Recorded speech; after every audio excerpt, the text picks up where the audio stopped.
여보세요? 순자 언니 듣고 있어요? 글쎄 동네 부동산에 물어봤는데 집이 한 달 전에 팔렸다고 하더라고. 내 딸 자식을 내 손으로 직접 경찰에 신고해야겠습니다. 수화기 너머로 들려오는 옥자 엄마의 목소리가 벌에 쏘인 듯 귓가를 윙윙거리며 맴돌았다. 머릿속이 새하얗게 비어버려 나는 그저 멍하니 창밖의 회색 하늘만 바라볼 뿐이었다. 여보세요? 순자 언니 듣고 있어? 글쎄 동네 부동산에 물어보니 언니네 집 팔린 지 벌써 한 달이 넘었다지 뭐야. 웬 젊은 부부가 이사와서 집을 다 뜯어고치고 있대. 마당에 있던 그 큰 감나무도 베어버렸다나 봐. 감나무. 남편이 내 첫 아이 지영이를 낳은 기념으로 마당 한가운데 심었던 그 나무. 지영이가 제 키만 한 감나무 아래서 재롱을 부릴 때마다 남편은 우리 딸 저 나무처럼 튼튼하고 곧게 자라다오 하며 머리를 쓰다듬어 주곤 했다. 그 나무를 베어버렸다고. 내 평생의 기억을, 내 남편의 흔적을 송두리째 잘라내버렸다고. 아니다. 옥자 엄마 뭘 잘못 안 거겠지. 우리 지영이가 나한테 한마디 말도 없이 그 집을 팔았을 리가 없어. 내가 지금 지영이네 아파트에 와 있는데 무슨 오해가 있는 게 틀림없어. 목소리가 떨려 나왔다. 스스로를 다독이는 말이었지만 심장은 이미 바닥 없는 늪으로 가라앉고 있었다. 옥자 엄마는 한숨을 푹 쉬며 말했다. 언니, 내가 왜 거짓말을 하겠어. 하도 이상해서 지영이한테 전화를 몇 번이나 했는데 없는 번호라고 나오네. 언니 전화는 받고 쿵. 심장이 내려앉는 소리가 내 귀에까지 들리는 듯 했다. 나는 아무 대답도 하지 못했다. 아니, 할 수 없었다. 내 딸 지영이는 일주일 전부터 내 전화를 받지 않았다. 회의 중이라는 짧은 문자 메시지만 남긴 채. 불과 석 달 전만 해도 나는 세상에서 가장 행복한 엄마였다. 가을비가 추적추적 내리던 날 마당에 떨어진 홍시를 줍다가 이끼 낀 돌에 미끄러져 고관절을 다치기 전까지는 병원 침대에 누워 꼼짝도 못하는 내 곁을 지키며 지영이는 밤새 내 손을 잡아주었다. 엄마 걱정 마. 내가 있잖아. 수술만 잘 받으면 금방 예전처럼 걷게 해줄게. 퉁퉁 부은 눈으로 나를 보며 말하는 딸의 얼굴에서 나는 한없는 위안과 고마움을 느꼈다. 내 딸 어릴 적엔 그리도 여리고 약하기만 하던 내 딸이 어느새 이렇게 든든한 어른이 되었을까. 수술은 성공적으로 끝났고 퇴원을 앞둔 내게 지영이와 사위 민준이가 환하게 웃으며 말했다. 어머니, 저희 집으로 가세요. 계단도 없는 아파트가 훨씬 편하실 거예요. 어머니 집은 저희가 매일 가서 돌보고 환기도 시킬 테니 아무 걱정 마시고요. 나는 자식들에게 짐이 되는 것 같아 한사코 마다했지만 엄마 딸 노릇 좀 하게 해줘, 응? 하며 애교를 부리는 지영이의 성화에 못 이겨 결국 고개를 끄덕였다. 남편이 남겨준 내 손때 묻은 30년 된 낡은 주택을 떠나 광역시의 번쩍이는 신축 아파트로 향하는 길. 나는 조금 미안하면서도 이만큼 잘 커준 딸이 대견하고 자랑스러웠다. 하지만 딸의 집은 낯설고 차가웠다. 온기라곤 없는 대리석 바닥, 모든 것이 제자리에 각 잡힌 채 놓여있는 거실, 그림처럼 걸려있지만 누구 하나 들여다보지 않는 가족사진. 나는 내 집 마루에 아무렇게나 널브러져 있던 털실 뭉치와 창가에 주렁주렁 매달아 말리던 곶감이 그리웠다. 밤이 되면 방문 틈으로 딸과 사위가 다투는 소리가 새어나왔다. 이번이 마지막이라고 했잖아. 당신이 벌인 사업빚 언제까지 내가 막아야 해. 조금만 기다려보라니까. 이번 건은 정말 확실하단 말이야. 그리고 방법이 아주 없는 것도 아니고. 무슨 방법? 또 무슨 헛소리를 하려고. 장모님 집 말이야. 그 집 놀려두면 뭐해. 요새 집값도 많이 올랐다는데. 그 말을 듣는 순간 등골에 소름이 돋았다. 하지만 나는 애써 그 불안감을 외면했다. 사위 사업이 많이 힘든가 보구나. 오죽하면 저런 소리까지 할까? 나는 다음 날 내 통장에 남아있던 얼마 안 되는 돈을 전부 찾아 지영이에게 쥐어주었다. 내 딸이 돈 때문에 힘들어하는 걸 보는 게 내 뼈가 부러진 것보다 더 아팠다. 며칠 뒤 지영이는 서류 몇 장과 인감 도장을 들고 내 방으로 들어왔다. 엄마, 이거 엄마 집 관련 서류인데 세금 처리할 게 좀 있어서. 복잡한 거 아니니까 여기 도장 좀 찍어줘. 나는 서류 내용을 제대로 읽어보지도 않았다. 복잡한 숫자들이 눈에 들어오지도 않았고 무엇보다 내 딸 지영이가 하는 일인데 의심할 이유가 없었다. 나는 기꺼이 도장을 내주었다. 삐뚤빼뚤한 손으로 인주를 묻혀 딸이 가리키는 곳마다 꾹꾹 눌러주었다. 지영이는 환하게 웃으며 내 어깨를 주물렀다. 역시 우리 엄마야. 고마워, 엄마. 그 얼굴에 떠오른 미소가 그저 고마움의 표시가 아니었다는 것을 그때는 까맣게 몰랐다. 그리고 2주일 전 지영이는 유난히 밝은 목소리로 내게 말했다. 엄마, 희소식. 내가 공기 좋은 곳에 새로 생긴 요양병원을 알아봤어. 재활치료시설이 최고래. 거기서 몇 주만 집중 치료받으면 예전처럼 싱싱 걸어 다닐 수 있을 거야. 요양병원이라는 말에 잠시 마음이 서운했지만 내 몸이 빨리 나아야 자식들 고생도 덜지 하는 생각에 그럼하고 했다. 지영이는 내 짐이라며 작은 가방 하나만 챙기게 했다. 필요한 건 거기 다 있고 부족하면 내가 매일 갖다 줄게. 그 말을 철석같이 믿었다. 차는 서울을 벗어나 한참을 달렸다. 점점 익숙한 풍경은 사라지고 창밖으로 논과 밭, 앙상한 겨울나무들만 스쳐 지나갔다. 그리고 마침내 차가 멈춘 곳은 지영이가 말한 새로 생긴 깨끗한 요양병원이 아니었다. 페인트 칠이 벗겨진 낡은 건물, 효림 실버타운이라는 촌스러운 간판, 그리고 창문마다 쇠창살처럼 박혀있는 방범창. 나는 불안한 눈으로 지영이를 쳐다보았다. 지영아, 여기는 병원이 아닌 것 같은데. 아니야, 엄마. 이름만 그렇지 안에는 시설 다 좋아. 물리치료실도 엄청 크고. 일단 들어가서 좀 쉬고 있어. 내가 이번 수속 밟고 금방 올게. 지영이는 내 어깨를 토닥이며 나를 건물 안으로 이끌었다. 복도에 들어서자 퀴퀴한 소독약 냄새와 음식물 쓰레기 냄새가 뒤섞여 코를 찔렀다. 로비 소파에는 영혼 없는 눈빛의 노인들이 멍하니 텔레비전을 보고 있었다. 여기가 내가 남은 생을 보내야 할 곳이란 말인가? 아니지. 몇 주만 있다가 나갈 곳이지. 나는 스스로를 필사적으로 안심시켰다. 지영이는 나를 4인실 침대 한쪽에 앉히고는 내 손을 꼭 잡았다. 엄마, 나 회사에 급한 일이 생겨서 가봐야 할 것 같아. 필요한 거 있으면 간호사님한테 말하고 내일 바로 올게. 알았지? 나는 불안했지만 고개를 끄덕일 수밖에 없었다. 지영이는 뒤도 돌아보지 않고 빠르게 복도를 걸어나갔다. 나는 창가로 다가가 딸의 차가 멀어지는 것을 하염없이 바라보았다. 그리고 잠시 후 쿵 하는 소리와 함께 육중한 철문이 셔터처럼 내려와 굳게 닫혔다. 그 순간 나는 깨달았어야 했다. 저 문이 다시는 나를 위해 열리지 않으리라는 것을. 저것이 내 딸이 나에게 보여준 마지막 모습이었다는 것을. 그렇게 며칠이 지났다. 내일 오겠다던 지영이는 오지 않았다. 첫날은 급한 일이 생겼겠지, 둘째 날은 길이 막혔나 보다, 셋째 날이 되자 심장이 이유 없이 쿵쾅거리기 시작했다. 나는 공용전화기 앞으로 절뚝이며 걸어가 덜덜 떨리는 손으로 딸의 번호를 눌렀다. 몇 번의 신호음 끝에 들려온 지영이의 목소리는 어딘지 모르게 귀찮음이 묻어 있었다. 엄마. 왜? 무슨 일 있어? 지영아. 언제 오니? 엄마, 여기가 너무 낯설구나. 밥도 입에 안 맞고 밤에 잠도 잘 안 와. 아이고, 우리 엄마. 아직 적응이 안 돼서 그래. 거기가 시설은 최고라니까 조금만 참고 있어봐. 내가 주말에 맛있는 거 잔뜩 사들고 갈게. 회사 일이 너무 바빠서 그래. 미안해, 엄마. 바쁘다는 딸의 말에 나는 더 이상 아무 말도 할 수 없었다. 자식 앞길 막는 늙은이가 될까봐 그게 세상에서 가장 두려웠다. 전화를 끊고 돌아서는데 맞은편 침상에 시체처럼 누워있던 할머니가 나를 빤히 쳐다보고 있었다. 깡마른 얼굴에 깊게 팬 주름, 모든 것을 체념한 듯한 공허한 눈빛.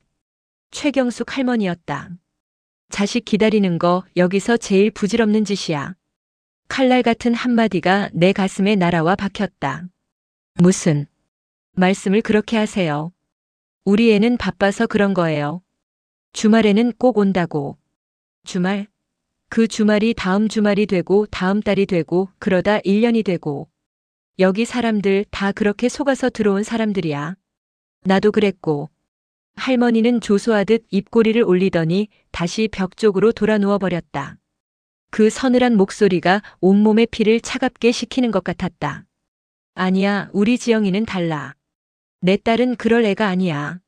나는 주문처럼 그 말만 되뇌며 애써 불안을 눌렀다. 하지만 그 주말이 와도 지영이는 오지 않았다. 대신 급한 출장이 잡혔다는 짧은 문자 메시지 하나만 도착했을 뿐이다. 그 후로 전화는 점점 더 받지 않았고 통화가 되더라도 나중에 전화할게라며 서둘러 끊기 일쑤였다. 나는 매일같이 휴대전화만 붙들고 살았다. 달고 다른 액정 위 환하게 웃고 있는 지영이와 사위, 손주의 사진을 하염없이 들여다보았다. 이 사진 속의 내 딸은 이렇게 따뜻한 아이인데 분명 무슨 사정이 있을 것이다. 나는 그렇게 스스로를 세뇌했다. 요양원의 하루는 지독하게 길었다. 똑같은 시간에 일어나 맛없는 죽으로 아침을 먹고 의미 없는 체조를 하고 점심을 먹고 멍하니 텔레비전을 보다 저녁을 먹고 잠자리에 들었다. 창밖으로 단풍이 붉게 물들고 낙엽이 구르고 어느새 첫눈이 내리는 동안에도 내 세상은 회색빛의 사인실 병동 안에 갇혀 있었다. 내 유일한 낙은 내 집을 떠올리는 것이었다. 거실 창으로 쏟아지던 따스한 가을 햇살, 된장 끓는 구수한 냄새, 마당 감나무 가지에 앉아 지저귀던 새소리, 그리고 그 집 곳곳에 걸려있던 내 자수 작품들. 한 땀 한 땀 내 젊음과 사랑을 수놓았던 그 천 조각들을 떠올리면 이 지옥 같은 현실을 잠시나마 잊을 수 있었다. 그래, 조금만 더 참자. 재활치료 열심히 받아서 두 발로 튼튼하게 걸어 나가야지. 내 집으로 돌아가야지. 그 희망 하나로 버티던 어느 날 옥자 엄마에게서 전화가 걸려온 것이다. 언니 듣고 있어? 그 집 팔렸다니까. 감나무도 베어버렸대. 수화기 너머의 목소리가 아득하게 멀어졌다. 세상의 모든 소리가 사라지고 내 귓속에서 윙 하는 이명만이 울려 퍼졌다. 나는 간신히 입을 열었다. 아니야. 그럴 리가 없어. 내가 지금 지영이한테 전화해서 확인해 볼게. 나는 미친 사람처럼 공용전화기로 달려갔다. 손이 너무 떨려 몇 번이나 번호를 잘못 눌렀다. 제발, 제발 받아라. 지영아, 제발. 엄마한테 아니라고 다 오해라고 말해다오. 하지만 수화기 저편에서 들려온 것은 차갑고 기계적인 목소리뿐이었다. 지금 거신 번호는 없는 번호이오니. 없는 번호. 없는 번호. 없는 번호. 나는 수화기를 든 채 그 자리에 얼어붙었다. 머릿속에서 모든 것이 한순간에 명확해졌다. 돈 문제로 다투던 딸과 사위의 목소리. 세금 문제라며 내밀었던 서류들. 의심 한 번 없이 꾹꾹 눌러주었던 내 인감도장. 재활의 최고라던 요양병원. 금방 오겠다며 뒤도 돌아보지 않고 떠나던 딸의 뒷모습. 그 모든 조각들이 맞춰지며 하나의 끔찍한 그림을 완성했다. 내 손으로 내가 평생을 바쳐 지은 집을 내 딸의 손에 넘겨준 것이었다. 도둑에게 제 손으로 곡간 열쇠를 쥐어준 꼴이었다. 목구멍에서 짐승 같은 신음이 터져나왔다. 다리에 힘이 풀리며 그대로 바닥에 주저앉았다. 주변의 노인들이 무슨 일이냐며 웅성거렸지만 아무 소리도 들리지 않았다. 눈앞이 캄캄해졌다. 남편의 땀과 내 눈물이 밴 집. 지영이의 베네 저고리부터 시집갈 때 입었던 한복까지 내 인생의 모든 기록이 담겨 있던 곳. 그곳을 내 딸이 나를 이곳에 가둬놓고 팔아버렸다. 남편이 남겨준 유일한 유산이자 내 세상의 전부였던 그곳을. 그날 이후 나는 음식을 입에 대지 않았다. 숟가락을 들 힘도 음식을 삼킬 의지도 없었다. 그저 침대에 누워 텅 빈 천장만 바라볼 뿐이었다. 밥때가 되면 요양보호사가 와서 어르신 식사하셔야죠 라며 나를 다그쳤지만 나는 미동도 하지 않았다. 살아서 무엇하나. 평생을 바쳐 키운 자식에게 이토록 처참하게 버려졌는데 살아 숨쉬는 것 자체가 고통이고 형벌이었다. 내 기억은 과거를 헤맸다. 갓난아기 지영이가 밤새 열이 끓어 맨발로 업고 병원으로 뛰던 밤. 초등학교 입학식 날 내 손을 꼭 잡고 수줍게 웃던 아이. 대학에 합격했다며 나를 끌어안고 펑펑 울던 딸. 그 모든 순간들이 칼날이 되어 내 심장을 후벼 팠다. 내가 뭘 잘못한 걸까? 내가 어디서부터 이 아이를 잘못 키운 걸까? 며칠을 그렇게 시체처럼 누워 있는데 누군가 내 이불을 거칠게 획 걷어냈다. 최경숙 할머니였다. 일어나. 언제까지 그렇게 누워 있을 거야? 나는 대답 없이 눈만 감았다. 딸년한테 뒤통수 맞은 게 그렇게 억울해? 억울하면 일어나서 소리를 지르든가 멱살을 잡든가 해야지. 그렇게 드러누워서 굶어 죽는 게 복수야? 내 딸은 내가 죽었는지 살았는지 신경도 안 쓸걸. 아마 내 통장에 남은 돈까지 싹 빼가서 지 서방 사업 자금에 보태고 잘 먹고 잘 살고 있겠지. 할머니의 독설이 비수처럼 날아와 박혔다. 눈물이 뺨을 타고 흘러내렸다. 그만하세요. 시끄러워. 내 꼴을 보니 내 속이 더 터져. 나도 당신이랑 똑같았어. 아들놈 사업한다기에 집 담보 잡혀 대출해주고 길거리에 나앉게 생기니 이놈이 날 여기다 쳐놓고는 연락을 끊었지. 처음엔 당신처럼 밥도 안 먹고 죽으려고 했어. 근데 그거 알아? 내가 죽는다고 그놈이 눈 하나 깜빡할 것 같아? 아니. 오히려 장례비 안 들어서 좋아할걸. 그래서 정신 차렸어. 이렇게 무기력하게 죽어주진 않겠다고. 내 인생이잖아. 개자식한테 통째로 뜯어먹히고 이렇게 끝낼 순 없잖아. 할머니는 쇳소리가 섞인 목소리로 악을 쓰듯 외쳤다. 그 눈가에 맺힌 것은 분노인지 슬픔인지 모를 눈물이었다. 나는 흐릿한 시야 너머로 그녀의 일그러진 얼굴을 보았다. 나와 똑같은 상처를 가진 사람. 나보다 먼저 그 지옥을 겪어낸 사람.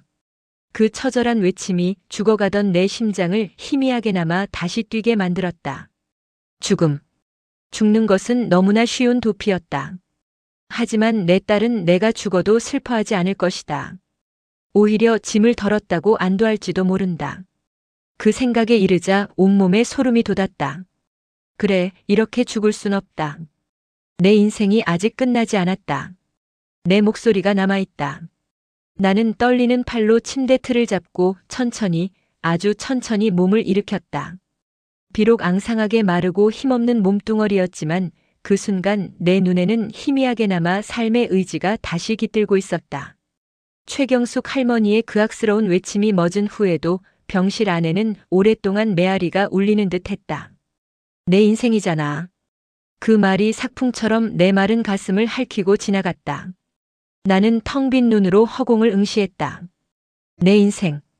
남편을 만나 지영이를 낳고 남편이 떠난 후에는 오로지 지영이 하나만 바라보며 살아온 세월. 내 이름 박순자보다 지영이 엄마로 불리는 것이 더 익숙했던 나의 살. 그것이 온전히 내 것이라고 말할 수 있었던 적이 과연 있었던가. 점심시간을 알리는 카트 끄는 소리가 복도 끝에서부터 들려왔다. 잠시 후 멀건 죽과 멀건 김칫국이 담긴 식판이 내 침대 옆 탁자에 놓였다. 늘 그랬듯 고개를 돌려 외면하려는데 최경숙 할머니의 형형한 눈빛과 마주쳤다. 그 눈은 어쩔 거냐고 이대로 죽을 거냐고 묻고 있었다. 나는 마른 침을 삼켰다. 목구멍이 사포처럼 까끌거렸다. 천근만근 같은 팔을 들어 숟가락을 쥐었다. 수십 년을 잡아온 숟가락이 오늘따라 1000kg짜리 쇳덩이처럼 무거웠다. 손이 사시나무처럼 떨려 멀건 죽이 숟가락에서 후두둑 떨어져 내렸다. 몇 번의 시도 끝에 간신히 한 숟가락을 떠입에 넣었다. 아무 맛도 나지 않았다. 마치 젖은 모래를 씹는 것 같았다. 하지만 나는 씹고 또 씹고 억지로 삼켜냈다. 살기 위해서. 내 딸 지영이가 파한대소하며 잘 먹고 잘 사는 꼴을 이대로 눈 감고 봐줄 수는 없었기에. 이것은 음식이 아니었다. 나의 분노였고 나의 의지였으며 내 인생의 마지막 자존심이었다. 그렇게 며칠이 더 흘렀다. 나는 기계처럼 밥을 먹고 정해진 시간에 약을 삼켰다. 여전히 세상은 잿빛이었고 마음은 지옥이었지만 적어도 죽음의 그림자는 한 발짝 물러나 있었다. 어느 날 오후 요양원에 새로운 얼굴이 보였다. 갓 20을 넘겼을까 싶은 앳된 얼굴에 뿔테 안경을 쓴 젊은 남자였다. 그는 자신을 새로운 사회복지사 윤선우라고 소개하며 병실을 돌며 노인들에게 일일이 인사를 건넸다. 대부분의 노인들은 귀찮다는 듯 손을 내젓거나 건성으로 대답하고는 다시 텔레비전으로 눈을 돌렸다. 젊은이의 열정과 호의가 얼마나 쉽게 무관심과 냉소의 벽에 부딪혀 쓰러지는지 이곳 사람들은 너무나 잘 알고 있었다. 그가 내 침대 곁으로 다가왔다. 박순자 어르신 맞으시죠? 안녕하세요. 윤선우라고 합니다. 나는 가볍게 고개만 끄덕였다. 무슨 말을 더 하기도 싫었다. 식사는 잘 하시는지 불편한 곳은 없으신지 여쭤보러 왔습니다. 교과서 같은 질문. 나는 괜찮아요라고 짧게 대답하고는 창밖으로 시선을 돌렸다. 앙상한 나뭇가지 끝에 겨울바람이 매섭게 울고 있었다. 보통의 직원들이라면 거기서 대화는 끝이었다. 하지만 그는 돌아가지 않고 내 옆에 작은 보조의자에 조심스럽게 앉았다. 어르신, 제가 오기 전에 기록을 좀 봤는데 입수하신 지 벌써 서너 달이 다 되어 가시네요. 그런데 따님 면회 기록이 한 번도 없어서요. 그의 말에 심장이 철렁 내려앉았다. 딸이라는 단어가 흉기처럼 날아와 가슴을 찔렀다. 나는 입술을 깨물었다. 애써 잊으려 했던 상처가 다시 소금물에 담긴 듯 쓰라렸다. 바쁜 애야. 미국으로 출장 갔어. 나도 모르게 거짓말이 튀어나왔다. 마지막 남은 자존심의 찌꺼기였을까?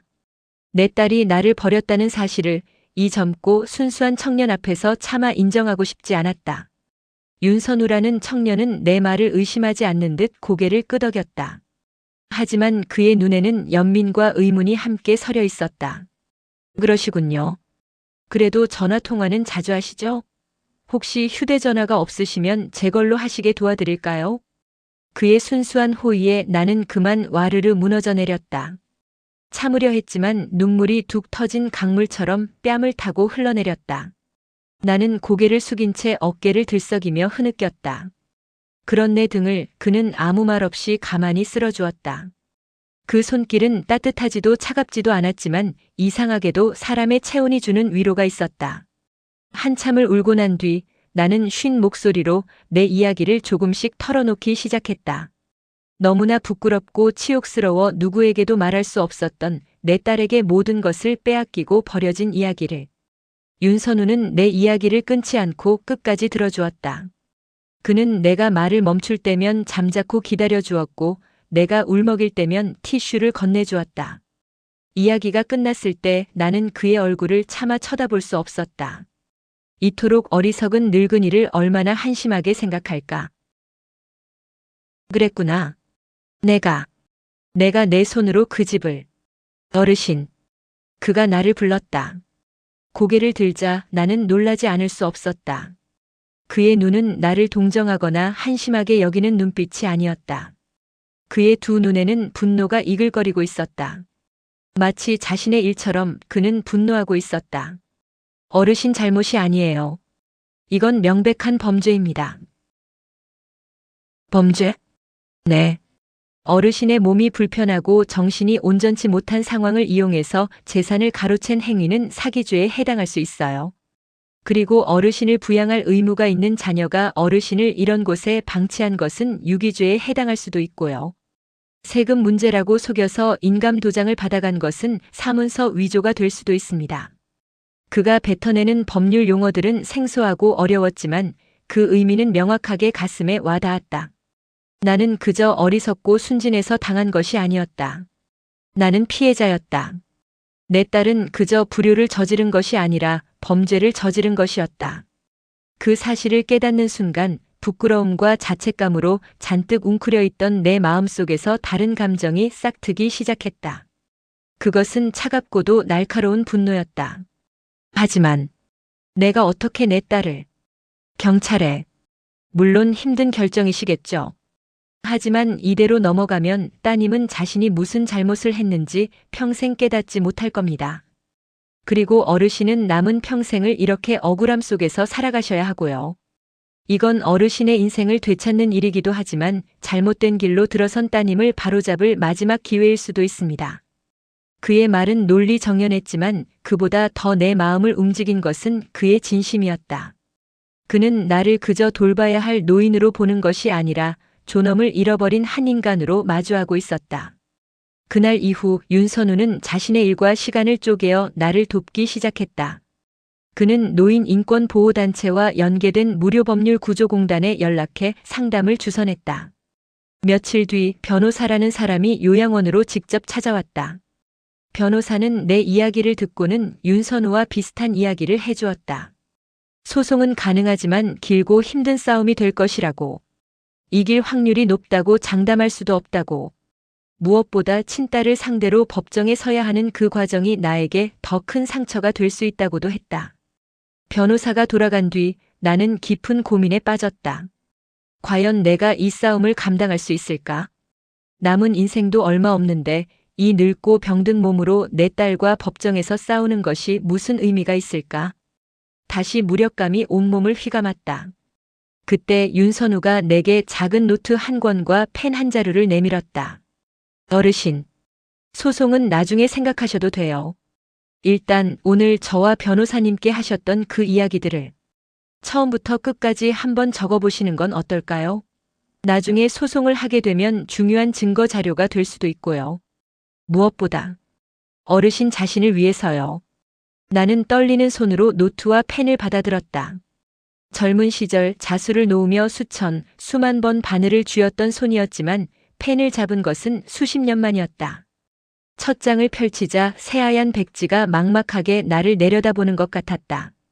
어디서부터 시작해야 할까? 나는 눈을 감았다. 그러자 거짓말처럼 남편과 함께 마당에 감나무를 심던 그날의 풍경이 눈앞에 펼쳐졌다.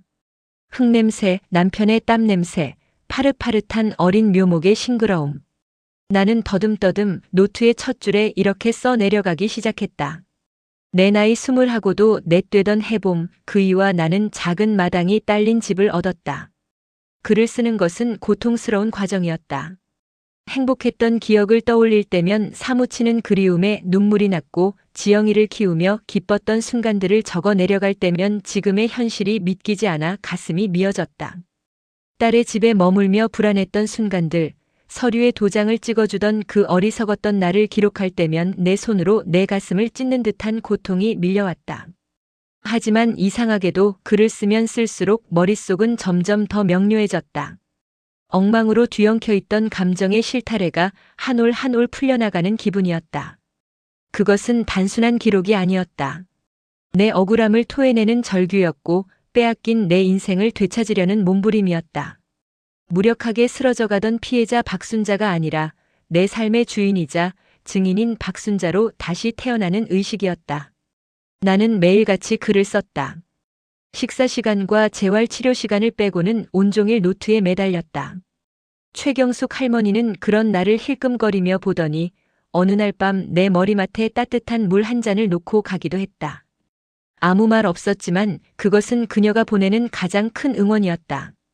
윤선우는 매일같이 내게 와서 얼마나 썼는지 물어보고 내 이야기를 들어주고 내 글을 읽으며 함께 분노하고 안타까워했다. 그는 나의 유일한 독자이자 든든한 지원군이었다.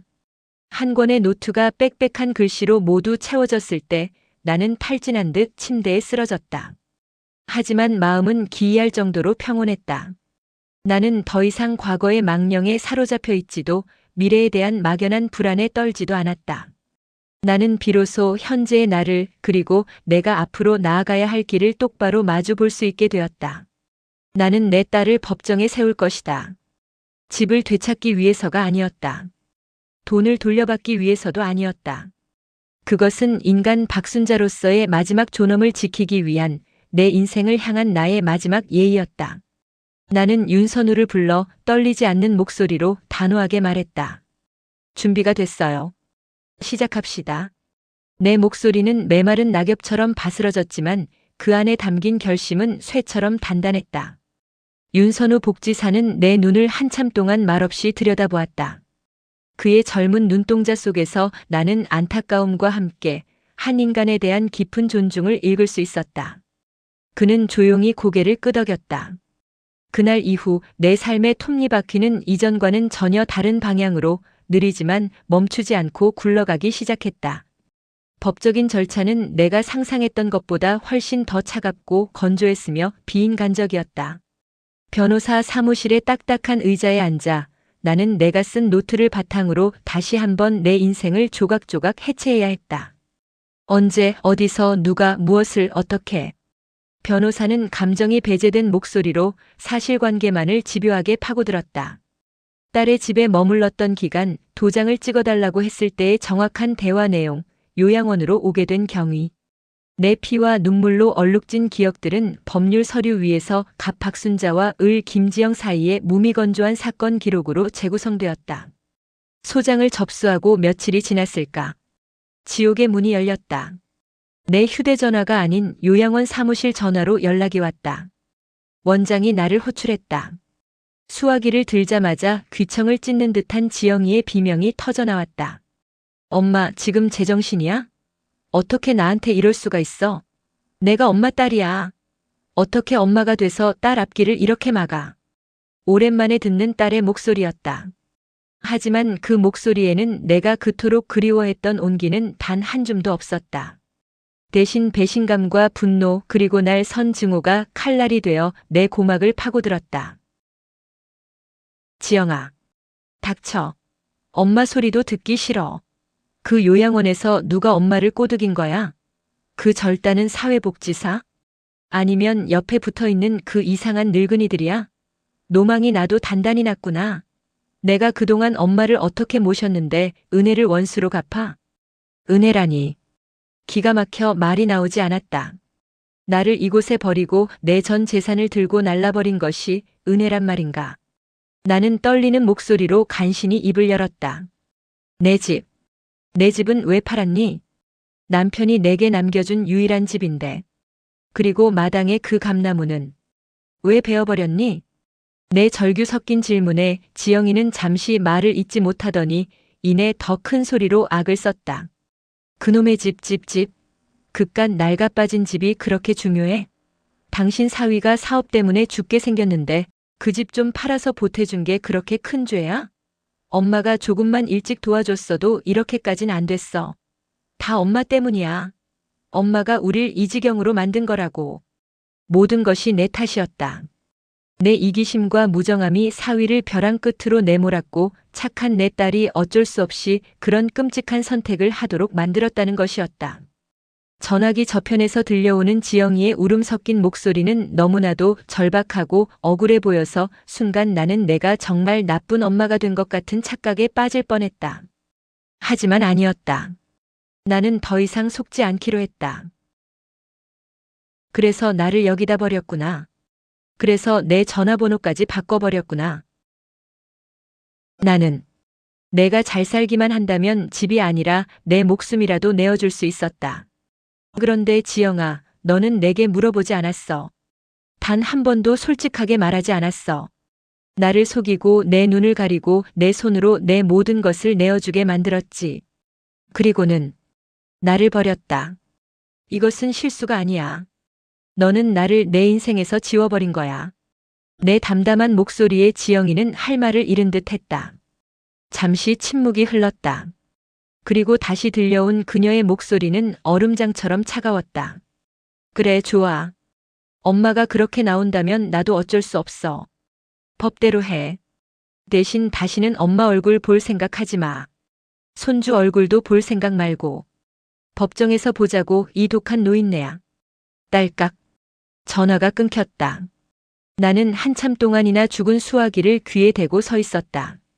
온몸에 피가 빠져나가는 기분이었다. 독한 노인네. 내 딸이 나를 그렇게 불렀다. 심장이 갈갈이 찢겨나가는 것 같았다. 병실로 돌아오는 복도가 아득하게만 느껴졌다. 비틀거리는 나를 최경숙 할머니가 부축해 주었다. 내가 잘못한 걸까요? 정신 차려. 전현이 일부러 내 속 뒤집어 놓으려고 그런 거야. 여기서 약해지면 지는 거라고.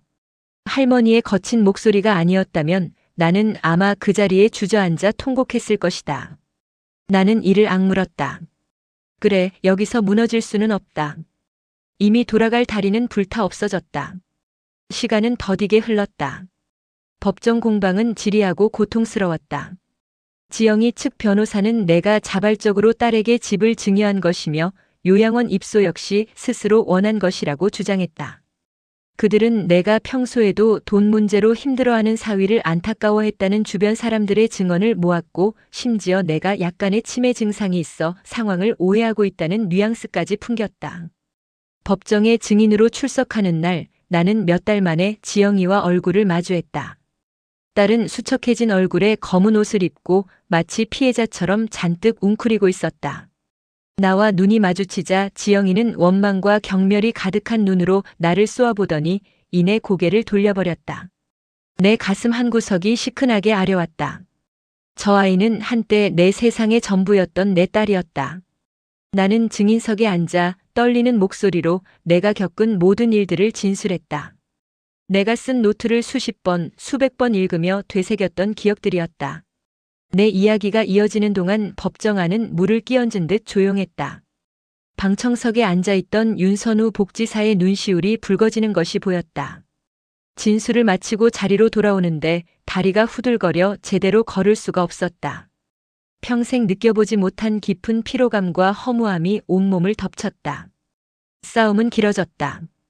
계절이 2번 바뀌는 동안 나는 요양원과 법원, 변호사 사무실만을 오갔다. 그 사이 내 몸은 더욱 쇠약해졌고 밤이면 악몽에 시달렸다. 내가 정말 이길 수는 있는 걸까? 이 모든 것이 무슨 소용이 있는 걸까? 포기하고 싶은 마음이 하루에도 12번씩 나를 찾아왔다. 그럴 때마다 나를 붙잡아준 것은 역설적이게도 새로운 시작이었다. 윤선우 복지사는 내게 작은 자수 세트를 가져다 주었다.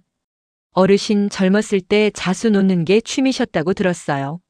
글 쓰는 것도 힘드실 텐데 잠시라도 다른 데 집중해 보시면 어떨까 해서요. 나는 몇십 년 만에 다시 바늘을 잡았다. 손끝의 감각은 무뎌졌고 눈은 침침했지만 실이 천을 오가는 익숙한 감촉은 신기하게도 내 마음을 차분하게 가라앉혀 주었다. 나는 예전처럼 화려한 모란이나 탐스러운 작약을 수놓지 않았다. 대신 요양원 화단 구석, 시멘트 바닥 틈을 비집고 피어난 이름 모를 작은 들꽃을 수놓기 시작했다. 아무도 돌보지 않는 척박한 땅에서 모진 비바람을 견디며 꿋꿋하게 피어난 그 작은 생명. 그것이 꼭 내 모습 같았다. 한 땀 한 땀 수를 놓는 동안 나는 고통스러운 현실을 잠시 잊고 오롯이 나 자신에게 집중할 수 있었다. 그러던 어느 날 윤선우 복지사가 조심스럽게 새로운 제안을 했다. 어르신 재판이 너무 길어지네요. 혹시 어르신의 이야기를 세상에 알려보는 건 어떨까요? 언론의 도움이 있다면 재판에도 긍정적인 영향을 줄 수 있고 무엇보다 어르신과 비슷한 일을 겪고 계신 다른 분들께 큰 용기를 줄 수 있을 겁니다. 내 이야기를 세상에? 네. 노인 인권 문제를 전문적으로 다루는 작은 인터넷 신문 기자가 있는데 제가 어르신 이야기를 했더니 꼭 한번 만나 뵙고 싶다고 합니다. 나는 망설였다. 내 치부를 이 끔찍한 가족사를 만천하에 드러내는 것은 너무나 두렵고 수치스러운 일이었다. 최경숙 할머니에게 이 이야기를 하자 그녀는 코웃음을 쳤다. 수치? 내년을 길바닥에 내버린 그년보다 더 수치스러울 게 뭐가 있어. 내가 입 다물고 있으면 너 같은 늙은이들은 앞으로도 계속 그렇게 당하고만 사는 거야. 내가 겪은 일이 너 하나만의 일인 줄 알아? 할머니의 말이 맞았다. 이것은 더 이상 나 하나만의 문제가 아니었다. 나는 다음 날 윤선우 복지사에게 기자를 만나겠다고 말했다. 며칠 뒤 찾아온 젊은 여기자는 2시간 동안 내 이야기를 들으며 함께 울고 분노해 주었다. 그리고 일주일 뒤 딸에게 집 뺏기고 요양원에 버려진 어머니, 눈물로 호소하다라는 제목의 기사가 세상에 나왔다. 파장은 예상보다 훨씬 컸다. 기사는 순식간에 여러 대형 커뮤니티로 퍼져나갔고 수천 개의 댓글이 달렸다. 사람들은 지영이의 행동에 분노했고 나의 처지에 함께 아파했다. 여론은 들끓었다. 얼마 지나지 않아 공중파 시사 프로그램에서도 연락이 왔다. 나는 카메라 앞에서 더 이상 떨지 않고 내 이야기를 담담하게 풀어냈다. 방송이 나간 후 요양원으로는 전국 각지에서 격려의 편지와 작은 후원 물품들이 답지하기 시작했다. 어떤 이는 삐뚤빼뚤한 글씨로 쓴 편지에서 자신의 어머니 이야기를 털어놓았고 어떤 이는 작은 과일 상자를 보내오며 부디 기운을 내시라고 응원했다. 나는 생전 처음 보는 사람들로부터 내 피부치에게서는 결코 받아보지 못한 따뜻한 위로와 지지를 받았다. 세상은 아직 완전히 차가워지지는 않은 모양이었다. 결과적으로 이 모든 것이 재판에 결정적인 영향을 미쳤다. 여론의 부담을 느낀 탓인지 지영이 측은 결국 조정을 신청해왔다. 집을 되찾는 것은 이미 제3자에게 팔렸기에 불가능했다. 대신 집값의 일부를 위자료 명목으로 지급하겠다는 것이었다. 금액은 내가 잃어버린 것들에 비하면 턱없이 부족했지만 나는 그 제안을 받아들였다. 돈이 중요하지 않았다. 법이 그리고 세상이 내 딸의 행동이 명백한 잘못이었음을 인정해 주었다는 사실만으로도 충분했다. 마지막 조정 기일 법원 복도에서 지영이와 마주쳤다. 그녀는 여론의 문매를 맞은 탓인지 이전보다 훨씬 더 초췌하고 날카로워져 있었다. 그녀는 나를 발견하고는 도끼 서린 눈으로 다가와 내뱉었다. 이제 속이 시원해? 온 세상에 날 페류나로 만들고 나니 행복해? 나는 아무 대답도 하지 않고 그저 그녀의 얼굴을 가만히 들여다보았다. 한때는 세상에서 가장 사랑스럽던 얼굴. 그 얼굴에서 더 이상 내 딸의 흔적을 찾을 수 없었다. 원망도 미움도 아니었다. 그저 깊고 아득한 슬픔이 파도처럼 밀려왔다. 우리는 이제 영원히 건널 수 없는 강을 사이에 두고 서 있었다. 잘 살아라. 이제 정말로 내 인생을 살아. 그것이 내가 내 딸에게 해줄 수 있는 마지막 말이었다. 나는 더 이상 뒤돌아보지 않고 윤선우 복지사의 부축을 받으며 법원을 빠져나왔다. 다시 요양원으로 돌아온 날 창밖에는 어느새 따스한 봄볕이 내리고 있었다. 길고 길었던 겨울이 끝나고 있었다. 나는 집을 잃었고 전 재산을 잃었으며 세상에 하나뿐인 딸마저 잃었다. 모든 것을 잃은 셈이었다. 하지만 이상하게도 마음은 텅 빈 만큼 가벼웠다. 나는 창가에 앉아 그동안 조금씩 수놓아 완성한 들꽃 자수를 가만히 들여다보았다. 화려하지도 향기롭지도 않지만 혹독한 겨울을 제 힘으로 이겨내고 마침내 피어난 작은 생명. 그 옆에는 아직 서툴지만 새로운 꽃봉오리를 수놓기 시작한 흔적이 남아 있었다. 그때 윤선우 복지사가 편지 한 통을 들고 내게 다가왔다. 방송을 보고 연락해온 어느 노인 인권단체에서 온 편지였다. 비슷한 처지의 노인들을 위한 쉼터를 만드는데 나의 경험을 나누어주고 그분들께 용기를 주는 역할을 해줄 수 있겠냐는 제안이었다. 나는 편지를 내려놓고 창밖을 보았다. 요양원의 낡은 화단에도 파릇파릇한 새싹들이 돋아나고 있었다. 나는 집과 돈은 잃었지만 자기 자신이라는 마지막 존엄은 되찾았다. 그리고 어쩌면 남은 생을 채워나갈 새로운 이유를 찾았는지도 모른다. 딸에 대한 원망은 상처처럼 가슴 깊이 남아있겠지만 더 이상 그 원망에 매몰되어 내 삶을 잠식하게 두지는 않을 터였다. 나는 천천히 고개를 들어 내 손안의 작은 들꽃 자수를 보며 희미하게 그러나 분명하게 미소 지었다. 그것은 패배자의 체념이 아닌 모든 것을 딛고 일어선 생존자의 담담한 미소였다. 박순자님의 용기와 새로운 시작에 박수를 보냅니다. 여러분도 삶의 시련 속에서 자신을 지켜낸 경험이 있으신가요? 댓글로 공유해주세요. 구독과 좋아요도 잊지 마세요.